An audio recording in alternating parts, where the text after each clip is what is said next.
तर आणखी एक महत्त्वाची बातमी आहे। महाराष्ट्रामध्ये काही ठिकाणी बॉम्बस्फोट घडवण्याची धमकी देण्यात आली होती। सूत्रांकडून आलेली ही महत्त्वाची माहिती आहे। नागपुरातल्या रामन विज्ञान केंद्र उडवून देण्याची धमकी सुद्धा देण्यात आली होती। नागपूर पोलिसांना 2 दिवसांपूर्वी धमकीचा मेल आला होता। मात्र रामन विज्ञान केंद्रामध्ये शोध मोहीम घडवण्यात आली आणि त्यानंतर मात्र तिथे काहीही आढळलं नाही। सूत्रांकडून मिळणारी ही महत्त्वाची माहिती आहे। रामन विज्ञान केंद्रामध्ये हा धमकीचा मेल आला होता। रामन विज्ञान केंद्र बॉम्बने उडवून देण्याची धमकी जी आहे ती या ठिकाणी आलेली आहे।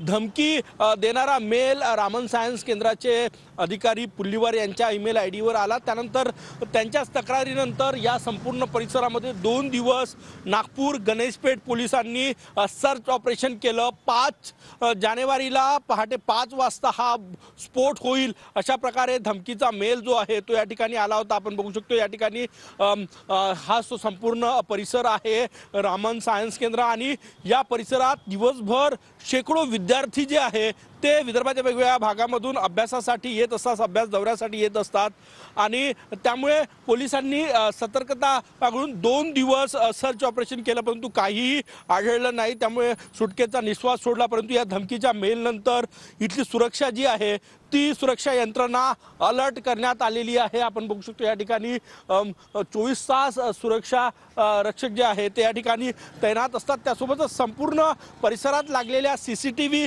कॅमेऱ्यांवर करडी नजर जी आहे ती या ठिकाणी ठेवण्यात आलेली असते। इथल्या सीसीटीव्हीवर 24 तास वॉच ठेवला जातोय। कॅमेरामॅन सचिन सयामसह गजानन माटे, TV9 मराठी, नागपूर।